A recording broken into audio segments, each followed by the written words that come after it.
Hey, everybody, we are welcoming back number 15th ranked UFC fighter, Chris Curtis, for another interview. This is the third time I believe you've been on the channel, man. I'm so happy to have you back. I got so many questions for you. How are you doing? And thank you for coming back on. No problem. Oh, man, it's been a while. Like we've let's say life snuck up on us. Yeah, like it's been a little bit, but everything's good, man. Life's good. Yeah. Excuse me. Life's good. Just staying busy and waiting for that next call. Yeah. So what have you been up to when you don't have a fight lined up? Does your training change? Like as soon as you get the call, let's say you got a call tomorrow, you accepted a fight. Does your training change based on that, or you just feel like you're always like 100% in the gym, like always training like as if you're fighting next week? As far as like amount goes, like no, man. Like I may add like a session here or there in the day, but like even in and outside of camp, my schedule's still pretty close to the same. For me, camp is just like fine tuning and doing stuff for that particular opponent. But as far as like the physical aspect of it, like, I train 7 days a week regardless. So nothing really changes. It's just kind of camp is just like, okay, we're figuring out the guy we're fighting. But like outside of camp, I don't really have any hobbies besides like reading and video games. So my regular day is just training anyway. Yeah, that makes sense. I figured you were one of those type of guys, especially the way you're always taking short notice fights and whatnot. And the last time I talked to you, you had took, I think, a 2 or 3 week notice fight against Jack Hermansson at UFC London. And unfortunately, you ended up losing that fight by decision. What do you think went wrong for you in that fight? Like was it the fact that it was short notice? Obviously that wasn't a help, but what do you think went wrong there?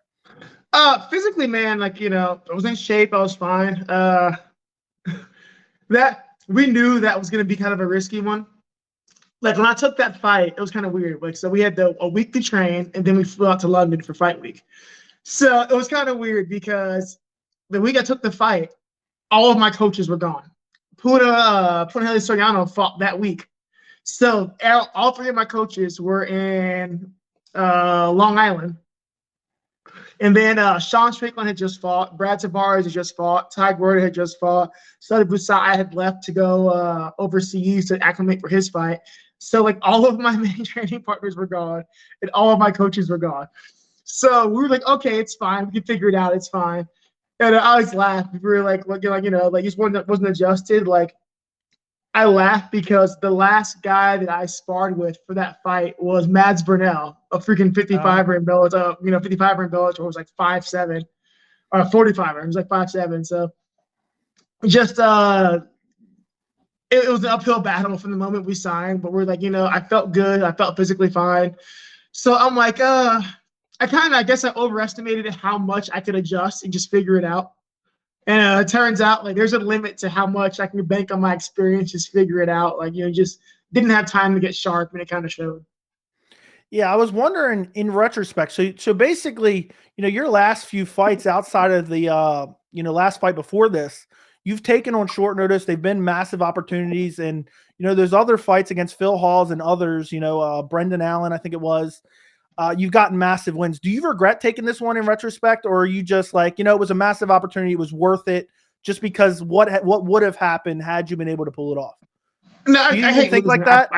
I fucking hate losing more than anything, but I don't regret it because I got a really good contract out of it. Like I got a really nice pay raise out of it.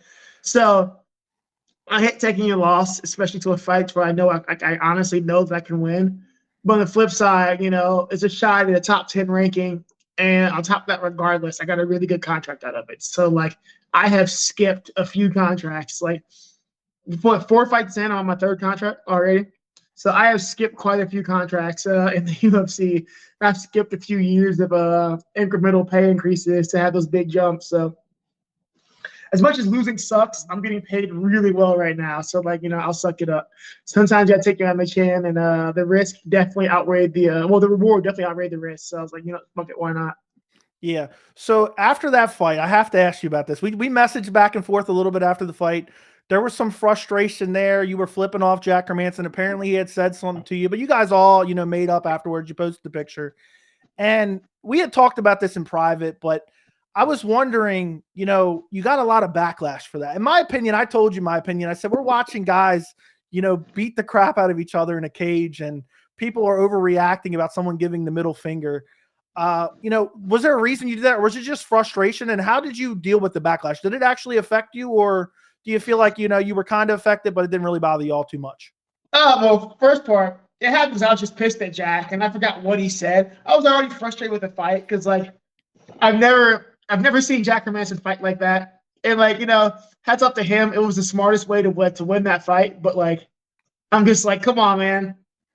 I flew out here on 2 weeks' notice to do this. We're in the O2 Arena in, like, fucking London. And, like, I hate being parts of boring fights. And, like, when the crowd is upset and, they're fucking booing, I'm trying to make a show, I feel like, fuck, bro. Like, just take a risk. Like, I saw take a risk. Like, I feel like I was the only guy attempting to do it. It's like at one point in the fight, and there's a clip I walk away from. We're there, and I just turn around and walk away, and he just stands there confused. And I'm like, yeah, this is what you've been doing. Like, so it was just frustrating for me. It was really fucking frustrating. I'm like, take a fucking risk. As far as the backlash goes, man, like, it did fucking get to me at first because, like, I put my heart and my soul into this. You get so many people fucking, like, trying to come down on you, whatever.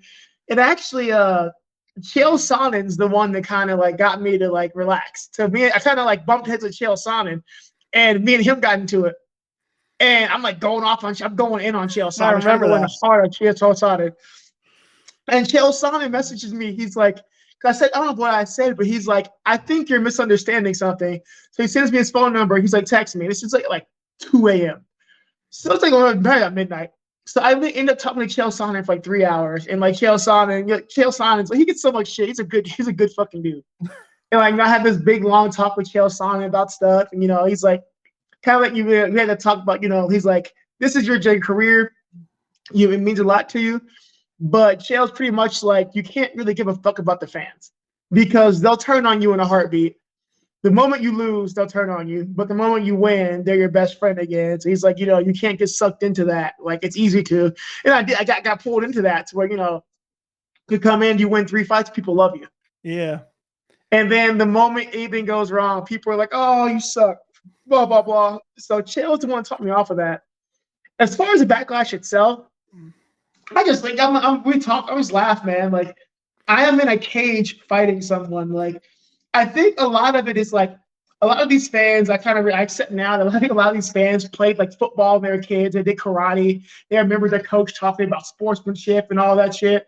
And like they quit their sport or whatever, but they hung up on that. They're like, I've got to be the best sportsman. Like, no, like fuck that. Like, I'm fighting you for money. Like, I don't like. I'm generally a good sport, and everybody, I love people like, you're a fake nice guy. I'm like, no, I'm usually a nice person because that's how I feel at the moment. But there are times, don't get it twisted, I have been known to be a massive asshole, and that's just who I am. Like, I try to be nice because usually, like, that's the way I feel. But like, if provoked, I can be the biggest asshole ever. But my thought is, you got a bunch of fucking people who did karate and fucking played football on their Pee-wee team. They're like 12, and they never got over that shit. Like, we got to be the best sports. Like, I'm trying to knock another man unconscious, usually in front of his family. Like, fuck you guys. Like, I don't care anymore. Like, people are mad, they're upset. I'm like, bro, fuck it. I don't care. Like, and it makes me laugh that people talk shit. Like, oh, blah, blah, blah, you suck. I tell people all the time, like, look, man, like, succeed or fail, you are watching me on TV. I have no idea who the fuck you are. Like, I've never once looked you up. I've never once come to your Instagram to like speak to you. So like at that point, I kind of, like it becomes less when you realize that it becomes really less personal. Like, I'm sure you get hate from people like, oh, come on your channel and talk shit to you. You're like, do you realize that I would never know who you are if you didn't come to me? Like, like you have to realize that once you're in people's like public eye, like you're talking shit, whatever. Like, bro, I don't fucking know you. Like, I would never, if you, I told one guy, like, bro, if you died tomorrow, I'd never know. I would never know. Like, it becomes a lot less personal once you realize, like, bro, like you, win, lose, or draw, you're still going to watch me. I'll never know who you are past this. Dude, it's so funny you say that because, obviously to a lesser extent, I have people that come on and watch my YouTube channel. I've had people that come on and watch my lives and like, dude, you're such an idiot. You need to stop doing this. Like, why you're watching me right now? Go do something else then. I laugh. People talk shit. I'm like, bro, you understand that until you sent this message, I had no idea you existed. I still don't know anything about you. And like after this message, I'll never think about you ever again. And I have people who like continually spam my Twitter and my Instagram. And I'm just like, bro, I don't even know you exist, man. Like, this is a weird thing, but those who can't do hate, so you kind of accept it. Yeah. Well, one thing I'll be forever grateful about Chris Curtis versus Jack Hermansson is it materialized an amazing cartoon image of you giving the middle finger. And I'll put a link for this down in the description. Chris ended up launching a shirt with this cartoon on the shirt. I gotta fucking send you that shirt still. Like, oh my God, that's so funny. When I sent you that cartoon, how hilarious was that? Because actually, one more thing, in live streams, whenever I have to ban someone, anybody who's a member of my channel has the ability to use that emoji of you, and everyone spams it in the chat when someone gets banned. But what did you think of that when I sent it to you? It is so funny. Like I've had people who like send that and use that. It's a while ago, the UFC at the International Fight Week did a bunch of little videos where I have those little GIF files now. It's where there's a bunch of them. So I have those that come up, and then people have been using that one in there as well as an emoji. So it's weird seeing it come up everywhere. Where I see I was in a Reddit thread about some other shit. I was in a Reddit thread about like video games, and somebody threw that fucking emoji up. And I'm like, what? I saw someone the other day on Twitter using that as their profile picture. I just randomly happened to see it in like the responses to an MMA article. I was dying. You have done a great thing. So you should be very proud here. You have done a great thing. Oh man, I was dying with that. That was perfect. I honestly thought about it. I'm like, dude, this was worth him getting the frustration and getting the loss for this cartoon. It's funny that it's become iconic of itself, and it's just like people use it for random things, just a fuck you emoji. I seen you when you were getting the backlash, dude. Some people you were just responding with the cartoon. Yeah, like bro, I was just laughing my ass off, dude. It was so funny. It is a great I definitely have that in my quick files for quick print emojis. Like bro, like fuck you. Oh man, that's hilarious. That's absolutely beautiful. Like I have to tip my hat to you on that. It was the greatest gift ever. Well, you're welcome, Chris. Moving on to another topic that I want to ask you about since it happened. We talked a little bit about this too as well. I messaged you telling you congratulations.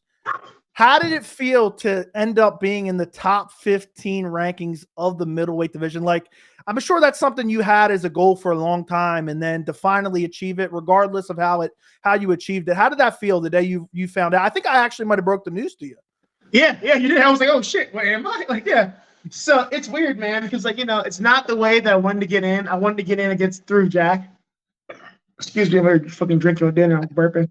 I want to get in through Jack, and it's not the way I wanted it with somebody else falling out. But you know what made me okay with it? I remember years ago, I fought this guy named Sean Burrell, former UFC guy. We fought once early in our careers before he got signed, and I beat him. Then we fought again after he got bounced from the UFC, I believe. And I beat the fuck out of him for 5 rounds. Yeah. And we fought in his backyard. And he wins this weird decision. Like, I don't know how. Beat the fuck out of him. Because as they're announcing it, I remember him having his head down, being upset. I'm celebrating. They announced him as the winner. And his coach is like, fuck it, we'll take it. Yeah. He throws his hands up, whatever. So now I told myself with that, I was like, you know what? Fuck it, we'll take it. I don't care. We'll take it. And I just rolled with it. So hey, I'll fucking take it, man. It's one step closer to where I want to be. So not the way we wanted it. We wanted to be number 8. But if I got to start from 15, my mom always said, my mom laughed. She says, no matter what it is in life, you always take the long way to do it. So fuck it. I'll take the long way. I'll get that top 10, that top 5 spot, but I'll just do it the long way. Yeah, well, congratulations on that, Chris, man. I was happy for you when I saw that. Yeah, I'm excited. So now that you have that number 15 spot, I got to ask you this, even if I know you don't have an answer right now. Who are you eyeballing right now in the division? Like, who would you like to see next? I mean, every time somebody's like, who would you want to fight right now? I'm like, let me fight Jack. Seeing it as not, dude. I've told Jack, like, bro, I'm gonna be the Joker to your Batman. Like, bro, I am just gonna hound you until the end of fucking time, until I get this back. I will literally be the Batman to your Joker. But that being said, I don't know, man. Everyone's booked right now. Like, everyone in this fucking division is booked. Everyone above me is booked. The only one not booked is like Kelvin. He's coming off of an injury. So I don't know, man. Like it's fuck. Like I'm guessing I feel more than anything like if I don't end up getting Dricus for whatever reason, Dricus. God, I never remember his name. I Dricus. think it's Dricus. Dricus. Yeah. I could be wrong though. Wish I've messaged him like, how do you say your name? Like I am butchering this. We'll see Dricus. If I don't get Dricus, then I'm assuming maybe I have to fight somebody coming into the top 15. Yeah. So people are talking about, like Buckley and RoboCop are probably the front runner. Probably RoboCop's probably the biggest front runner. So that may be a big one, but I kind of don't. He just fought. He's got a nasty cut. I don't really want to wait that long for a fight. So right now, I don't fucking care, man. Like I just want to fight. Like I want to fight again for the end of the year. I wanted to fight in November, maybe December. So I just don't care at this point. Like just let me fight someone. Yeah, I was thinking really. The only person that I can think of right now, like in that like 10 to 15 range, is Nasser Dean, but he just fought Joaquin Buckley. Yeah, Kelvin's got an injury. Dricus has a fight with Darren Till. So. Yeah. When would you like to step back in there? Like if you had it your way, regardless of who it was, when would you fight next? I would love to fight in November. Like honestly, October, November would be perfect. Give me late October or November would be perfect.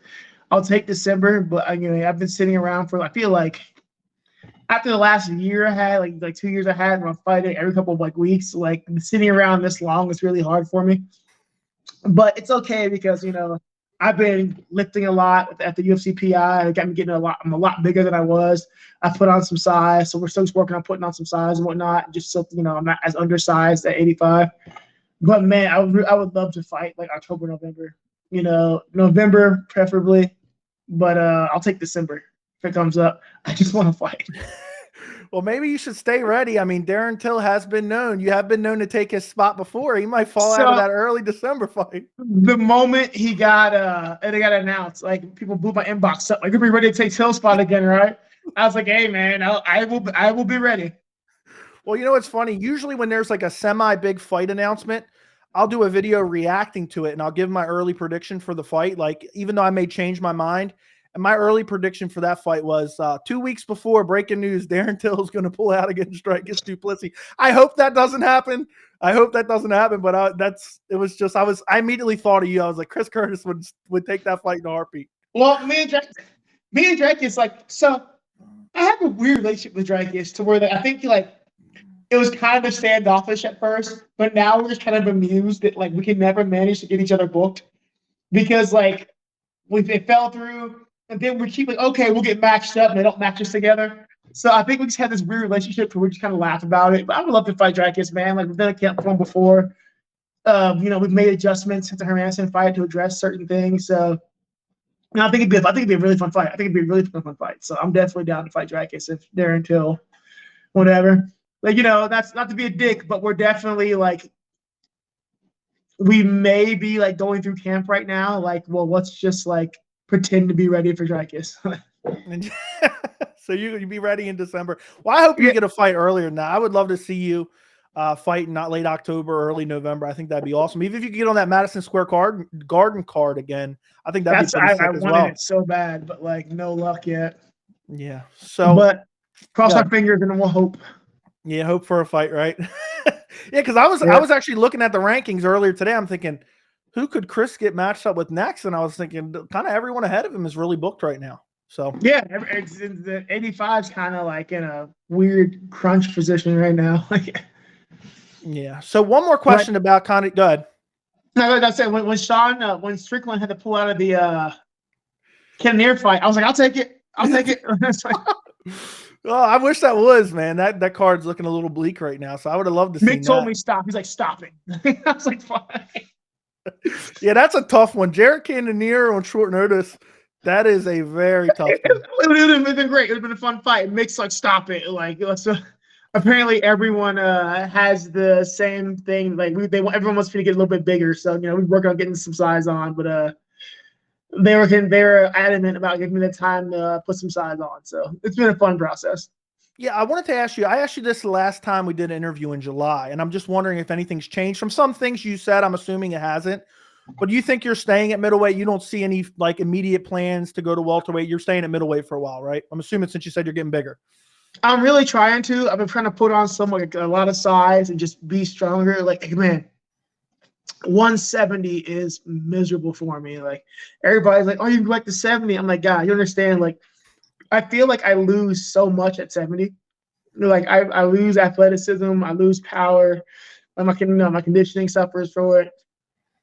That I think I'll be better off. Well, the great experiment is to like, let's put on some size, try to stay conditioned, and see if I'm just better off at a higher weight. And I'll just be short. But at 70, there's guys who are taller than me. A lot of guys taller than me anyway, so it's fine.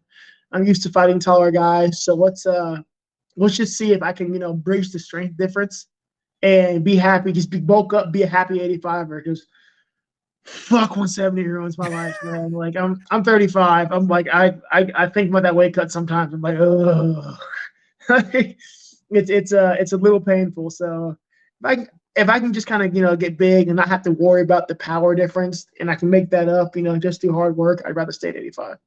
Yeah, that makes sense. I think it's not like you went out there and just got out ragdolled by Jack Hermansson or something. You know what I mean? It's just you look decent. It was just you And had I some felt issues. strong. I felt strong. It was just kind of like a flat performance. That was more so of a technical shortcoming than like me physically being overpowered. But even in that fight, I just started doing it. We had just started my conditioning program for like to put some size on, and then we had to stop for that fight. So I really wasn't confident in like my size yet or my strength. But so as soon as the fight was over, we went back to it. We've been hitting it like multiple times a week, and like I feel fucking strong, man. Like I honestly feel as strong as any other 85er. Like there's very few. I don't feel like anybody can just kind of throw me around. No one can hold me down at this point. So like I'm starting to kind of get grow into that. Like okay, I'm becoming an 85er. I laugh. I go anywhere. People are like, "Bro, you're fucking big. You're getting big." Like everyone laughs. Like you're getting really, really big. I'm like, yeah, man. I've been working hard. So I'm starting to kind of get confident in being an 85. I don't feel like a welterweight fighting at 85 anymore. I'm starting to feel like an actual welterweight. So I think like as that solidifies a little bit more, I'll be a little bit, take more risk and open up more in fights because like when you don't feel big enough, you kind of end up fighting more cautious than you want to or more reserved. Because I'm like, if I make a mistake and I get, like bodied by a guy, like I'm going to be fighting against somebody way bigger than me. But now I'm like, I'm one of those big guys. That makes sense. And also, I feel like your style, you look at welterweight, you drain yourself to get down there, and then the welterweight division's full of a lot of like heavy grapplers, where middleweight is more of like strikers, like a style that's more conducive to your style, because I would consider you primarily a striker. I hope I'm saying that correctly. No, it's 85 is definitely a different beast. It's like styles, if they just match up there better. And like, I still, even putting on size, I still maintain welterweight cardio. So, now if I can match you in strength and I can outpace you, like shit, like if that was a 5-round fight, man, like Jack was exhausted when they did the 3rd round. And I was just like ready to fight still. He was exhausted. So like, I can still maintain my cardio from 170 at this weight. And like, it's way more conducive to the way I fight than like 170. Yeah, when I was watching that 3rd round of you against Hermansson, I was thinking back to our interview. You said, I wish every fight was 5 rounds. And I was thinking, he was right. He was right. I figured, you figured it out too late. You made the adjustments too late. But, hindsight's 2020. But, like, yeah, man, like, fuck yeah. I think 85 is definitely a better fit for right now. I'll try to stay here until I run into that guy, who Romero's you. And he's just like, by the way, like, too strong, too big, too fast. I think you're like, fuck. Yeah, well, speaking of your weight class, middleweight, there's a huge fight coming up in November, UFC 281, Israel Adesanya versus Alex Pereira. I'm curious, who do you think is going to win that? Who do you got in that fight? So I'm one of those people, I don't know. I prefer Pereira, but I like Pereira. I prefer the way Pereira fights. More of a finisher than Izzy. And people will say, oh, he's beat Izzy, twice? Yep. But at the same time, if you go back and look at those fights in K1, Izzy was busting his ass till he wasn't. So that being said, like with 4-ounce gloves on, it's a little bit different. Like Izzy was winning those fights for most of those fights until he got knocked out or he just kind of got hurt at the end. But now with 4 ounce gloves on, Izzy can hurt you pretty quick too. So like I just don't know. Like, is it going to be a kickboxing match? Are they going to be like a mixed? I don't fucking like. I don't really get excited about fights, but this is one like from just like the inner fight nerd in me is like I have to see how this turns out because I don't fucking know. Like, so I can't figure it out. I've gone back and forth 1,000 times, and I do not know, and it drives me insane because I think I'm really good at like understanding fights, and I'm just like I don't know, but I have nothing. Yeah, for me, usually when I see a fight get announced, I already have an idea, like immediately in my head, who I think I'm leaning towards. I've been flipping back and forth. I think this is one of the toughest stylistic matchups to predict. Adesanya versus Pereira. I really think that's such a tough fight to pick because both guys are such elite level strikers. And then you have the history where Adesanya is winning the fight but ends up losing. And it's just such a hard fight to pick. It's gonna be one of the I don't this very rarely am I excited. I'm just like I really want to watch this one. Like if I'm not fighting on this, when is this fight? It's in November, the first week in November. That's the Madison Square Garden one. Yep. If I don't get on that card, I want tickets to it. Yeah, it might be second week in November. I think it might be November 12th, if my memory is correct. Yeah. If I'm not on that card, I demand tickets to it. Yeah, well, demand too, and I'll come with you, man. Me and you. We gotta do it. I gotta fucking try. Like I'll ask them. I'll ask if I can get like 3. And like we'll do. If I can get it, we'll roll dog out there. Like I really want to be there. I really want to be there for it. I only live like 3 hours away. I thought about going. I went to Nate Diaz versus Jorge Masvidal a few years ago, and it was a pretty actually exciting card. So I was thinking about going back, but then I was like, I'll probably wait till next year to go. It's like I'm gonna ask tomorrow for tickets, like because like you gotta put them in earlier. They're like, what are you doing? So that's probably smart. The earlier the better, man. They hate me. I asked like the day before, hey, I have tickets. They're like, what? No, like what are you doing? So I'm gonna ask tomorrow. I'm like, okay, there's no excuse. I asked them like a month, 2 months in advance. Like, come on. Yeah, for sure. So another fight I wanted to ask you about, another middleweight fight. It was a couple weeks away, but now it's 3 months away. It's happening in December. Sean Strickland, your training partner, versus Jared Cannonier. It was originally, I think, October 15th. I think it was supposed to happen, and now it's happening, I think, first week of December. How do you think Sean exploded his hand? Yeah, I saw that, man. That was gruesome. His finger was filthy. Do you know how that even happened? He was sparring and he punched. Who was it? I think Cutelabra. And like I think he uppercutted Cutelabra. And I think Cutelabra's tooth went through his mouthpiece and like hit Sean's knuckle. And Sean being Sean's like, cuts his knuckle, doesn't think anything about it. Not really thinking about the human mouth is the most disgusting thing ever. And apparently the knuckle got infected. And Sean's like, oh, it's fine, whatever, just sore. Turns out the infection had gone to the bone. So they had to, he was sparring. Later, he punched a guy and his hand just starts squirting blood everywhere. Goes to the hospital, and it turns out they had to cut his knuckle open, have surgery, cut his knuckle open, and cut his hand open and scrape the knuckle clean from the infection off the knuckle. So, like, yeah, it's disgusting. And he's like, hey, look at my hand. She's sending me pictures. I'm like, bro, like, don't, like, we've been over this. Like, I don't like shit like this. Every chance you get, he's like, oh, look at my hand. Look at my hand. I'm like, Sean, stop. Well, I'm going to hold him personally responsible when I'm sitting here on October 15th watching that card without a new main event. I'm holding him personally responsible for that one. Who's the main event for that one now? Araujo versus now I lost Grasso. Araujo versus Grasso is the new main event. Alexa Grasso? Yeah, yep. That is not a weird main event. Yeah, the next 2 events aren't particularly amazing. Yan Xiaonan versus Mackenzie Dern is not this weekend, but it's the following weekend.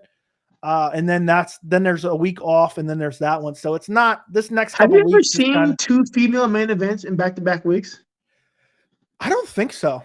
That's interesting. There could have been one, but I can't remember. Yeah, it's Alexa Grasso, Vivian, and Araujo, and the co-mains Jonathan Martinez versus Cub Swanson. Luckily, there's Askar Askarov versus Brandon Royval, which is a solid fight, flyweight fight. Okay. But, a lot of people, I've been talking to a lot of people, obviously, on my live streams and stuff. Like, the card is not that great. I'm just going to be, the whole time, be thinking if Sean would have just put some peroxide in there and put a Band-Aid on it with some Neosporin, we wouldn't have to be suffering through this. but almost losing his fucking hand. Like, I feel like Strickland's a guy that says, I don't use Band-Aids. I don't use Band-Aids now. he's just saying, "Oh, I washed off with some soap." I'm like, bro, like he almost loses the fucking hand. I'm like, this is absolutely ridiculous. So anyway, how do you God? No, I was wondering, like, who else is on that card? I wonder if I can get on that card. You probably could, dude. It's barren right now, man. And It's the the October only 1st bad is even thing. worse. It's the only bad thing about like reaching like top 15 is they got to be like the UFC is more selective about who you fight. So I can't just be like, oh, hey, I want to fight, and I'll throw somebody in there with you. It's got to like make sense. So that's the only negative side. Like your options for the short notice are a bit more limited. So I'll get back to the Strickland versus Cannonier one in a second, because something you just said just triggered a perfect question for me right now. There's another fight going down on the Alexa Grasso versus Viviane Andarujo card, and that fight is Nick Maximov versus Jacob Malkoun. And I've seen you've had once some again, Twitter... no one cares about that card. All right, makes sense. I've seen you had some back and forth with Nick Maximov. If Jacob Malkoun falls off that card, even though Maximov's not even close to the rankings, is that something you'd be like, you know what?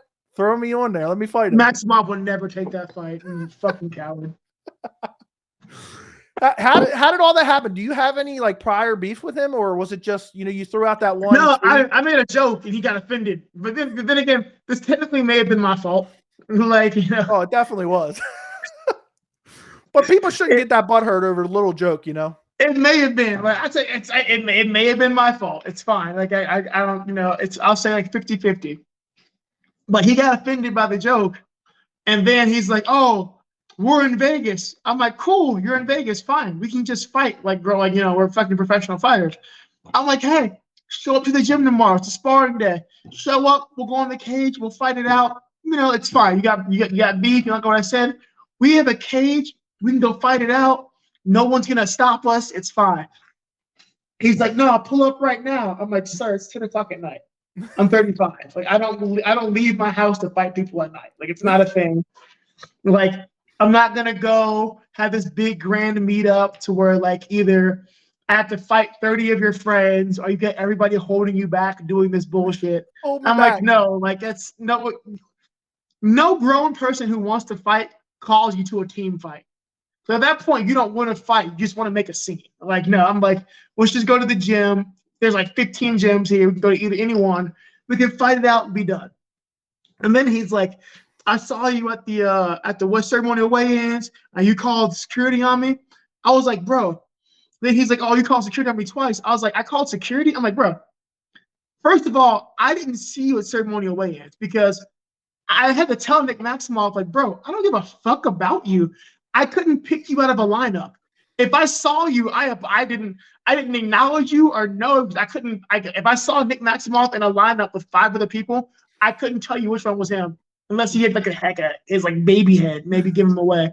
But like, I didn't see you. I never called securities. I never acknowledged you were there. And like, I don't need to call security. What are we gonna do? Throw a water bottle at me? Like, no, bro, come on. Like, he's a very weird dude. I'm like, it's weird trying. Like, he really wants to be the long lost Diaz brother, but like, not to be a dick, but no one's ever been like, "Man, Nick Maximov is fighting. I'm so excited." Those words have never been spoken, and I promise you that. Oh man, Chris, you got me dying. So you would take that fight, but you don't think in a million years he would? No, he would never take that fight. No, he would never take that fight. Well, you alluded to UFC 279. Did you catch? I mean, I'm assuming you caught the whole news debacle with the Khamzat Chimaev missing weight and all that stuff. Yeah. What did you think as all that was going on? Like, did you even think about that, or were you like? Because I know we've talked about it before. You used to be a huge fight fan. Now, kind of, you're on the fringe, more worried about training and don't want to take your work home with you. But when you saw like the entire cards just getting reshuffled around, what were you thinking? Oh, it's salty as fuck actually, because they offered me to fight. They offered me a Kevin Holland fight before D-Rod. Yeah. They offered me that, but I was going out of town for like 2 weeks, so I would have had to like show up to fight week, having me out of town for the people. And I'm just like, even for me, it's a little reckless. Like, I'm going to be out of town for damn near 2 weeks back to back. So I had to turn it down. And then D-Rod gets it. They get shuffled around, and D-Rod ends up fighting Leach. And I'm like, fuck, that could have been me. Like, goddamn. Like, I would have done that. Like, so that made me angry. Yeah. But as everything's going down, I'm just laughing because I'm like, it's just so stupid. Like it's spectacle. No, nobody in that group wanted to fight. Nobody, because you're not. As I said before, you're not going to go and take a fucking 15-person team fight if you want to fight somebody. It's just not a thing. You know that in a team fight, it's either going to be too much chaos. You'll never find that guy. You'll get one hit in and get broken up. Or security can be there in a heartbeat. So like it's what's the point? It's just chest thumping. Like there's no actual fighting going. Same thing in Maximov. I'm like, bro, like why have a 20-person team fight? Let's just go fight one-on-one. Woo. And the words of Sean Strickland, bro, let's just go do the man dance. Like, we don't have to like let's just go do the man dance, me and you. But no one who wants to fight is gonna be like, oh, come fight my boys. Like you don't want to fight. You're like, and it's just so stupid. As I'm watching this, I'm like, this is ridiculous. And it's just absolutely fucking stupid. It's amusing. And like, we're in a sport to where people want to see blood and spectacle. So hats off to all those guys. Everybody played a part. They did it well. I feel bad for Leach, who just got fucked all weekend. Yeah. Leach got fucked all weekend. So I feel bad for him. But everybody else played a part, man. You played the roles, you created spectacle, and you made people care about a card that no one gave a fuck about. So, like, good job. Yeah, very, very true. Did you you watched the card, I'm assuming? Yeah, I had a watch party. Yes, we watched it. Like, yeah. What I wanted to ask you about this from a fighter's perspective. What do you think about Khamzat Chimaev? Because he's kind of in a weird spot. He's now missed weight, but he looked really good against Kevin Holland. So it's kind of, it's tricky. He has the win over Burns, but it was kind of a close fight. What do you think from just a fighter's perspective? What do you think of Khamzat Chimaev and his skill set from what you've seen personally? Khamzat's a friend. I consider him a friend. We've trained together a lot. Hung out. He's a good dude. Here's the thing. Yes, he missed weight, but he's never had a weight miss before, right? I don't think so. Not in the UFC at least. So, and he's a younger guy. So, I don't hang that. It's not even just him being a friend or a teammate. I think I wouldn't hang that on anybody. He's a younger guy. He missed weight. He fucked up. It's one of those things to where, like, okay, like, yeah, it's bad, but it's one of those learning experience things. Like, you fuck up once, it's a learning experience. Like, nobody's going to be perfect all the time. So if he misses weight again, you got to answer some questions now about, like, either his discipline or people around him or him just giving a fuck, whatever. But one weight miss, I'm like, I can't be mad. Shit happens. Like, like it's you're young, you fucked up. Like, we all do it. We've all fucked up one way or another. As far as the Burns things go, to where, people are like, oh, it was a close fight. I had that score to draw, personally, myself. Yeah. But, judges will lean one way or another.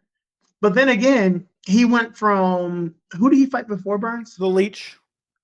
So he went from Leach to fucking Burns really quickly. So even if, even he had a draw with Burns has been rounds with Usman. He's been rounds with everybody. Burns is one of the best guys on the planet in that division. So even had he scored a draw, that's not really a knock. Like you're right. His rise has been fast. He hasn't been around for that long. How much can you really hold that against him? Like he's doing something that how long has he been in the company? Like 2 years? Yeah, since 2020, I believe. Yeah, since no one else is moving that fast. So I think I don't know if those two situations raise like genuine doubt. It may raise an eyebrow, but it's not something to where you're like, oh, he's overrated or whatnot yet. I think there's still a lot of unknowns. I think his next performance makes or breaks the myth of Khamzat Chimaev. Like right now, he's on the precipice right now of either being that thing people thought he was or being a hype train. So I think his next performance in the eyes for fans at least will make or break like the legend of Khamzat. So it's going to be interesting to see what he does next. Yeah, for me, the one thing about UFC 279 that I kind of harped on is whether it was Kevin Holland or Nate Diaz, I favored Khamzat to win regardless. So I talked about in advance of this card, I hated this card because I didn't feel like it answered any questions for us. You know what I'm saying? And I feel like Diaz answered no questions. It was a complete Like, if there's ever a fight that's happening just to happen, it was that fight. It answered nothing for us. Like, he goes out there and steamrolls Nate Diaz. There's like, we're like, okay, well, like, not to be a dick, but it's like Nate Diaz at this point in his career. Like, he's not what he was. Or what, it's such a stupid fight. Like, I'm really glad that fight didn't happen. Yeah, I was so happy when. That's why I've been getting a lot of heat recently because I've been saying I can't be mad at Khamzat because had he not missed weight, this whole card wouldn't have got shuffled around, and we would have had to watch a sacrificial lamb in the main event, which I didn't want to see. Had he not missed weight, nobody would have watched this fucking card. Yep. What do you think? Because I've actually been kind of a defender that there's no way the UFC is throwing this all together last minute intentionally. What do you think about? Have you heard the conspiracy theory that there's a lot of people saying? No, guys, like this was a complete fuck up from like, so I talked to a lot of people involved. This was a complete fuck up. The UFC was like, oh my God. Like, the pure panic of that week was absolutely insane. Like, no.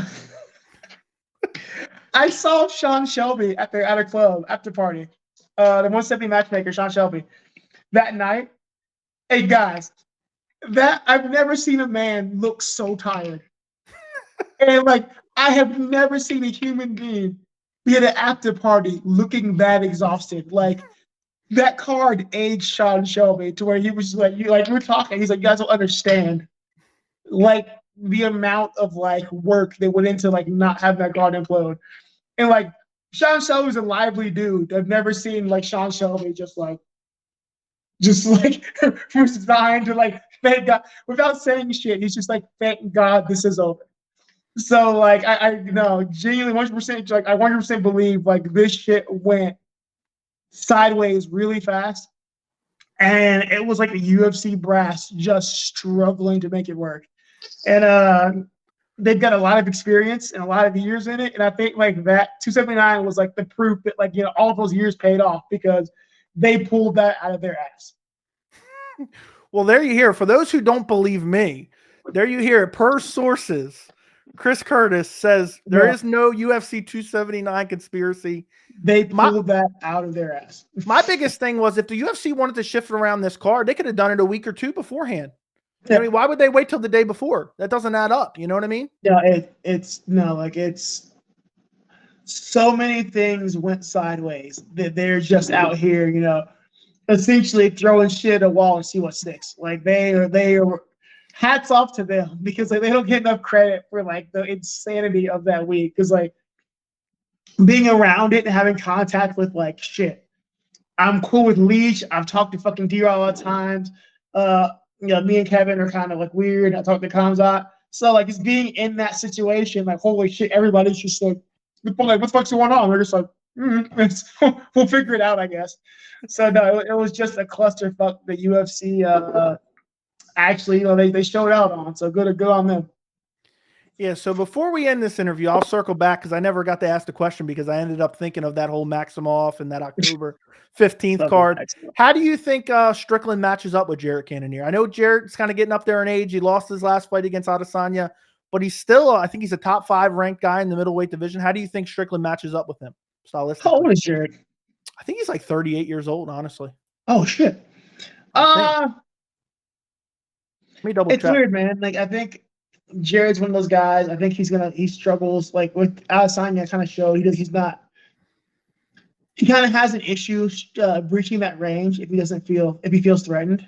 So I don't know if he can get in on Strickland without like Sean just like throwing the wall of jabs and kicks at him. But at the same time, Jared's got enough power to change a fight with a single punch. So I think Sean has more tools. But the ultimate question is, will Sean use those tools? Or will Sean go and be Sean and be like, fuck it, we're going to man dance? So at this point, knowing Sean for 8 years of my life, I'm just like, I don't fucking know what he's going to do, guys. People are like, people ask me, is he going to wrestle Pereira? I'm like, yeah, that was a plan in camp. And he's like, fuck, I'm going to kickbox. I'm just like, okay, fine. Like, okay. So I have no idea how Sean plans on doing this. So it's probably going to be a lot more interesting than it should. Well, there you go. You heard it straight from Chris Curtis. Now, before I end this interview, Chris, I want to thank you so much for joining me. I really appreciate it. Anybody watching this, do me a favor, make sure to like the interview. I greatly appreciate it. And Chris, I'll let you, end the interview, tell people where they can follow you, all that good stuff. There you go. Yeah, you guys just follow me on Twitter and Instagram at ActionMan513. That's pretty much it. I'm glad we have to talk again. It's been way too long. Now we talk on Instagram and Twitter and whatnot. We never actually get to have interviews anymore. So I'm glad to be back. And I gotta send you a shirt. I owe you a shirt because the design is definitely yours. So I'll definitely get that to you. I'm just glad to be back, man, and hope we'll talk soon. Yep. So, guys, I will also put that link for Chris's shirt down in the description if you want to go ahead and buy one. Support Chris. And thank you so much for watching. Later, guys.